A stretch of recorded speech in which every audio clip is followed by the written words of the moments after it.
आइए सुनते हैं मुंशी प्रेमचंद जी की एक बहुत ही अनोखी कहानी सौत। जब रजिया के 2-3 बच्चे होकर मर गए और उम्र ढल चली तो रामू का प्रेम उससे कुछ कम होने लगा और दूसरे ब्याह की धुन सवार हुई। आए दिन रजिया से बकझक होने लगी। रामू एक न एक बहाना खोजकर रजिया पर बिगड़ता और उसे मारता और अंत को वह नई स्त्री ले ही आया। इसका नाम था दासी। चंपई रंग था, बड़ी बड़ी आंखें, जवानी की उम्र। पीली कुशांगी रजिया भला इस नवयौवना के सामने क्या जचती। फिर भी वह जाते हुए स्वामित्व को जितने दिन हो सके अपने अधिकार में रखना चाहती थी। तिगड़ते हुए छप्पर को थूनियों से संभालने की चेष्टा कर रही थी। इस घर को उसने मर कर बनाया है, उसे सहज ही में नहीं छोड़ सकती। वह इतनी बेसमझ नहीं है कि घर छोड़कर चली जाए और दासी राज करे। एक दिन रजिया ने रामू से कहा, मेरे पास साड़ी नहीं है, जाकर ला दो। रामू उसके एक दिन पहले दासी के लिए अच्छी सी चूंदड़ी लाया था। रजिया की मांग सुनकर बोला, मेरे पास अभी रुपया नहीं है। रजिया को साड़ी की उतनी चाह न थी जितनी रामू और दसिया के आनंद में विघ्न डालने की थी। बोली, रुपए नहीं थे तो कल अपनी चहेती के लिए चूंदड़ी क्यों लाए? चूंदड़ी के बदले उसी दाम में 2 साड़ियाँ लाते तो एक मेरे काम न आती। रामू ने स्वेच्छा भाव से कहा, मेरी इच्छा जो चाहूँगा करूँगा, तू बोलने वाली कौन है? अभी उसके खाने खेलने के दिन है, तू चाहती है उसे अभी से नून तेल की चिंता में डाल दूँ? यह मुझसे ना होगा। तुझे ओढ़ने पहनने की साध है तो काम कर। भगवान ने क्या हाथ पैर नहीं दिए? पहले तो घड़ी रात उठकर काम धंधे में लग जाती थी, अब उसकी डाह में पहर दिन तक पड़ी रहती है तो रुपए क्या आकाश से गिरेंगे? मैं तेरे लिए अपनी जान थोड़े ही दे दूँगा।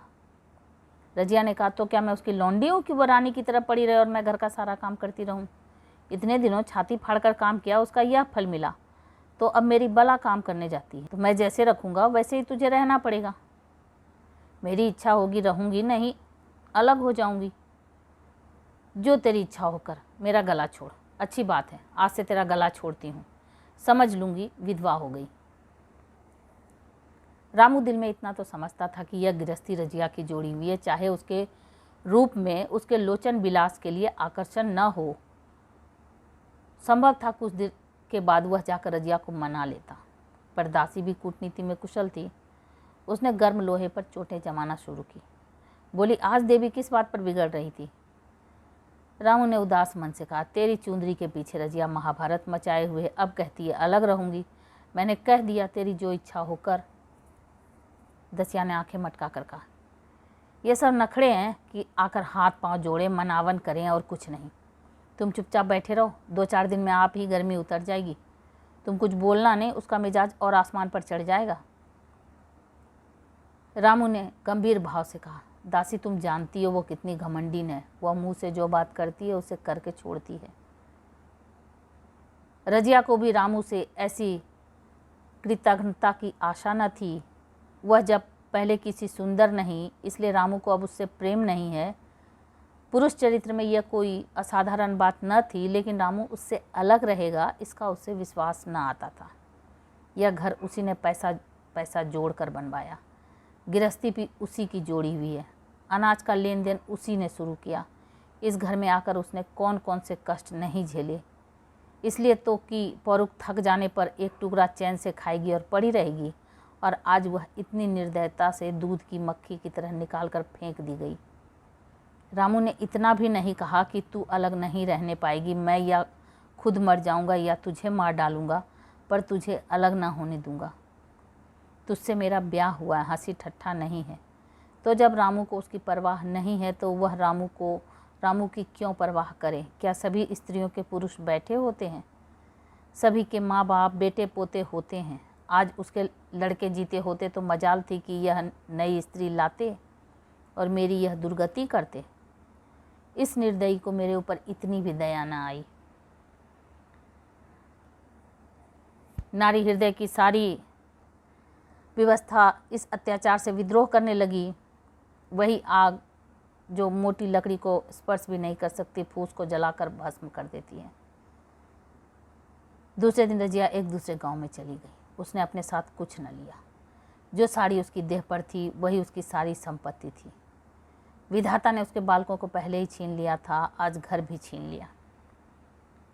रामू उस समय दासी के साथ बैठा हुआ आमोद विनोद कर रहा था। रजिया को जाते देखकर शायद वह समझ न सका कि वह चली जा रही है। रजिया ने यही समझा। इस तरह चोरों की भांति वह जाना भी न चाहती थी। वह दासी को, उसके पति को और सारे गांव को दिखा देना चाहती थी कि वह इस घर से धेले की भी चीज़ नहीं ले जा रही है। गांव वालों की दृष्टि में रामू का अपमान करना ही उसका लक्ष्य था। उसके चुपचाप चले जाने से तो कुछ भी ना होगा, उल्टा रामू सबसे कहेगा कि रजिया घर की सारी संपदा उठा ले गई। उसने रामू को पुकार कर कहा, संभालो अपना घर, मैं जाती हूँ। तुम्हारे घर की कोई भी चीज़ अपने साथ नहीं ले जाती। रामू एक क्षण के लिए कर्तव्य भ्रष्ट हो गया। क्या कहे, उसकी समझ में नहीं आया। उसे आशा न थी कि वह यूँ जाएगी। उसने सोचा था जब वह घर ढोकर ले जाने लगेगी तब वह गांव वालों को दिखाकर उनकी सहानुभूति प्राप्त करेगा। अब क्या करे।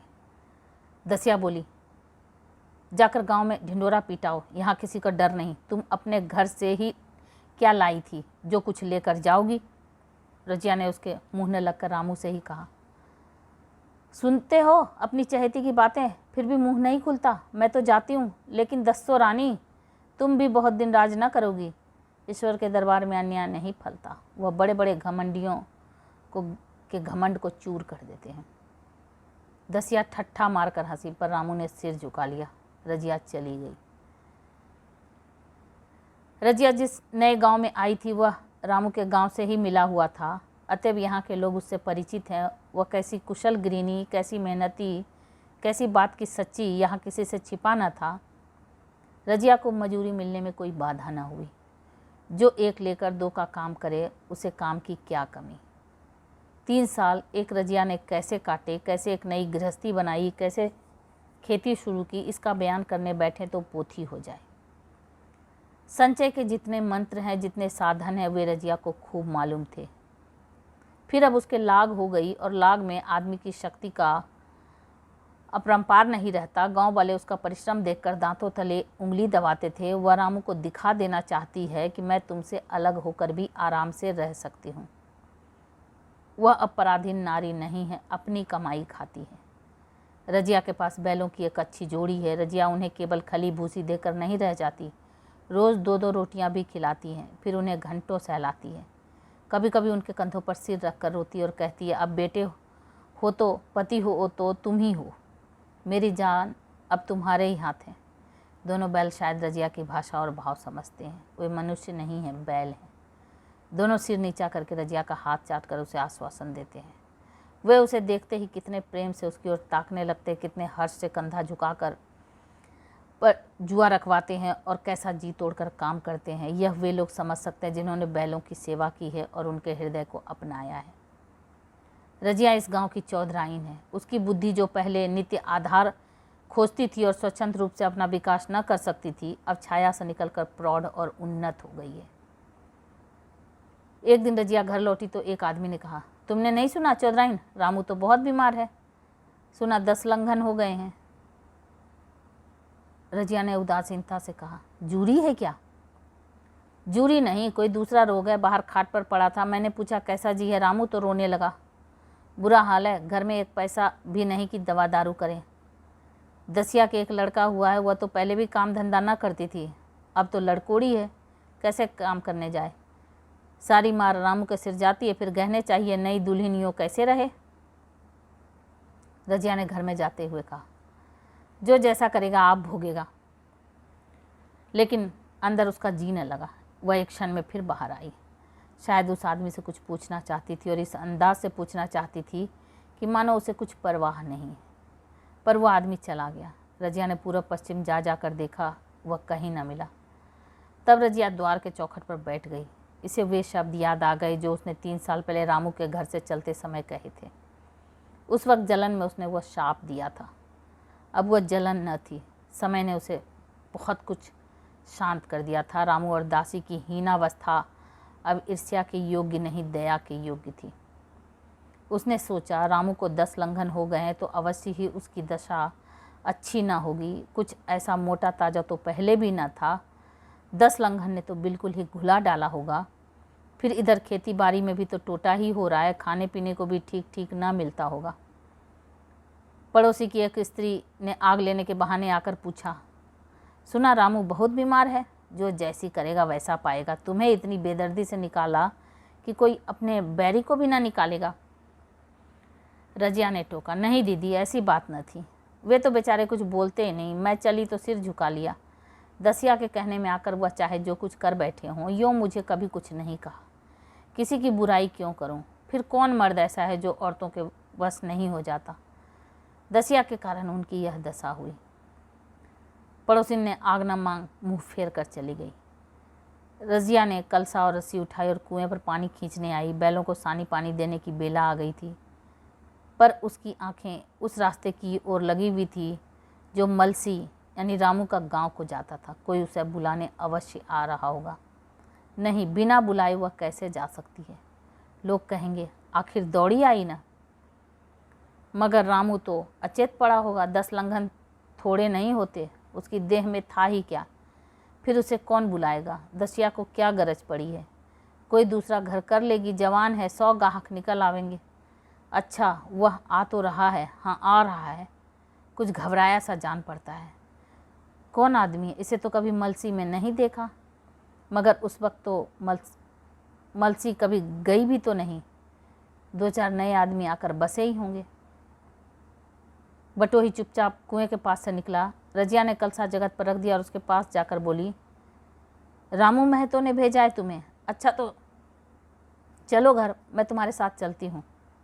नहीं, अभी मुझे कुछ देर है, बैलों को सानी पानी देना है, दिया बत्ती करनी है। तुम्हें रुपए दे दूँ, जाकर दसिया को दे देना, कह देना कोई काम हो तो बुलावे भेजें। बटोही रामू को क्या जाने, किसी दूसरे गांव का रहने वाला था। पहले तो चकराया, फिर समझ गया।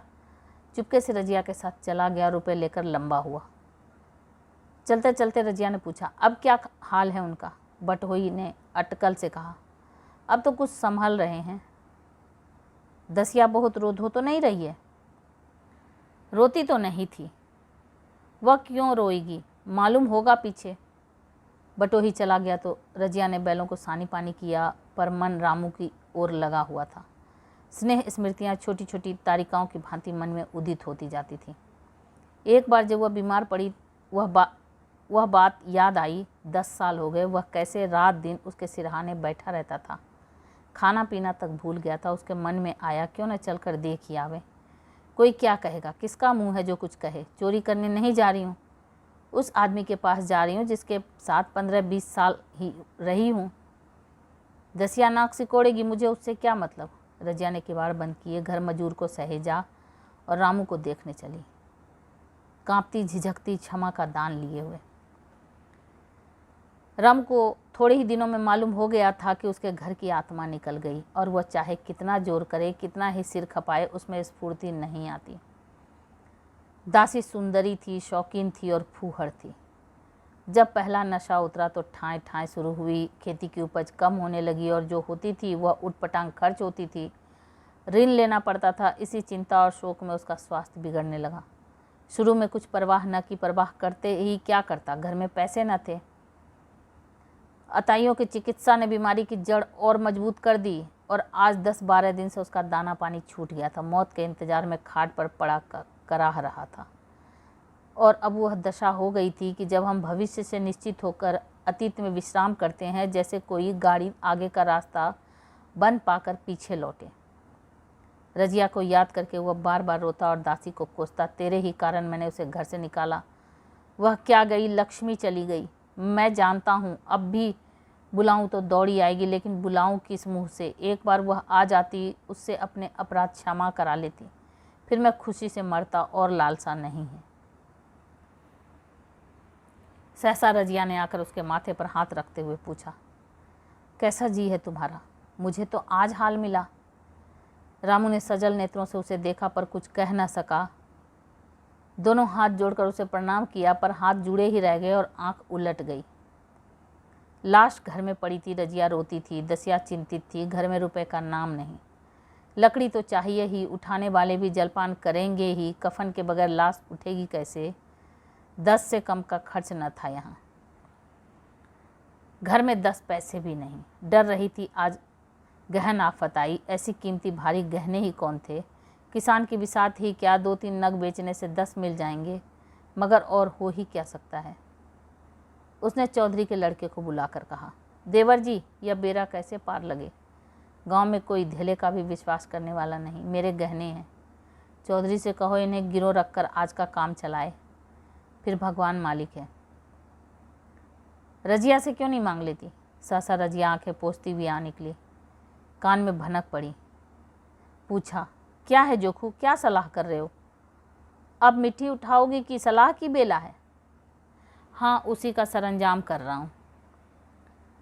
रुपए पैसे तो यहाँ होंगे नहीं, बीमारी में खर्च हो गए होंगे। इस बेचारी को तो बीच मझदार में लाकर छोड़ दिया। तुम लपक कर उधर घर चले जाओ भैया, कौन दूर है। कुंजी लेते जाओ, मंजूर से कहना भंडार से 50 रुपये निकाल दे, कहना ऊपर की पटरी पर रखे हैं। वह तो कुंजी लेकर उधर गया। इधर दसिया राजो के पैर पकड़कर रोने लगी। पछतावे के ये शब्द उसके हृदय में बैठ गए। उसने देखा रजिया में कितनी दया, कितनी क्षमा है। रजिया ने उसे छाती से लगाकर कहा, क्यों रोती है बहन? वह चला गया, मैं तो हूँ। किसी बात की चिंता न कर। इसी घर में हम और तुम उसके नाम पर बैठेंगी। मैं वहाँ भी देखूंगी, यहाँ भी देखूंगी। थाप भर की बात है, कोई तुमसे गहने पाते मांगे तो मत देना। दसिया का जी होता था कि सिर पटक कर मर जाए। इसने उसे कितना जलाया, कितना रुलाया और घर से निकाल कर छोड़ा। रजिया ने पूछा, जिस जिसके रुपए हों सूरत करके मुझे बता देना, मैं झगड़ा नहीं रखना चाहती। बच्चा दुबला क्यों हो रहा है? दसिया बोली, मेरे दूध होता ही नहीं। गाय जो तुम छोड़ गई वो मर गई, दूध नहीं पाता। राम राम, बेचारा मुरझा गया। मैं कल ही गाय लाऊंगी, सभी गृहस्थी उठा लाऊंगी। वहाँ क्या रखा है? लाश उठी। रजिया उसके साथ गई। दाह कर्म किया, भोज हुआ, कोई 200 रुपये खर्च हो गए, किसी से मांगने न पड़े। दसिया के जौहर भी त्याग की आंच में निखर आए। विलासिनी सेवा की मूर्ति बन गई। आज रामू को मरे 7 साल हुए हैं। रजिया घर संभाले हुए है। दसिया को वह सौत नहीं, बेटी समझती है। पहले उसे पहनाकर तब आप पहनती है, उसे खिलाकर आप खाती है। जोखू पढ़ने जाता है। उसकी सगाई की बातचीत पक्की हो गई। इस जाति में बचपन में ही ब्याह हो जाता है। दसिया ने कहा, बहन गहने बनवाकर क्या करोगी? मेरे गहने तो धरे ही हैं। रजिया ने कहा, नहीं री, उसके लिए नए गहने बनवाऊंगी। अभी तो मेरा हाथ चलता है, जब थक जाऊं तो जो चाहे करना।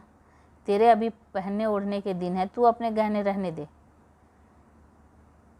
नाइन ठाकुर सोहाती करके बोली, आज जोखू के बाप होते तो कुछ और ही बात होती। रजिया ने कहा, वे नहीं है तो मैं तो हूँ। वे जितना करते मैं उसका दूना करूँगी। जब मैं मर जाऊँ तब कहना जोखू का बाप नहीं है। ब्याह के दिन दसिया को रोते देखकर रजिया ने कहा, बहू तुम क्यों रोती हो? अभी तो मैं जीती हूँ, घर तुम्हारा है, जैसे चाहो रहो। मुझे एक रोटी दे दो बस, और मुझे क्या करना है? मेरा आदमी मर गया, तुम्हारा तो अभी जीता है। दसिया ने उसकी गोद में सिर रख दिया और खूब रोई। जीजी तुम मेरी माता हो, तुम ना होती तो मैं किसके द्वार पर खड़ी होती? घर में तो चूहे लौटते थे, उनके राज में मुझे दुख ही दुख उठाने पड़े। सुहाग का सुख तो मुझे तुम्हारे राज में मिला। मैं दुख से नहीं रोती हूँ, रोती हूँ भगवान की दया पर कि कहाँ मैं और कहाँ यह खुशहाली। रजिया मुस्कुराकर रो दी। तो ये आप सुन रहे थे मुंशी प्रेमचंद जी की कहानी सौत, रेणु की आवाज़ में। ऐसी अद्भुत कहानियों को सुनने के लिए मेरे चैनल को सब्सक्राइब करें, लाइक करें और शेयर करें। Thank you.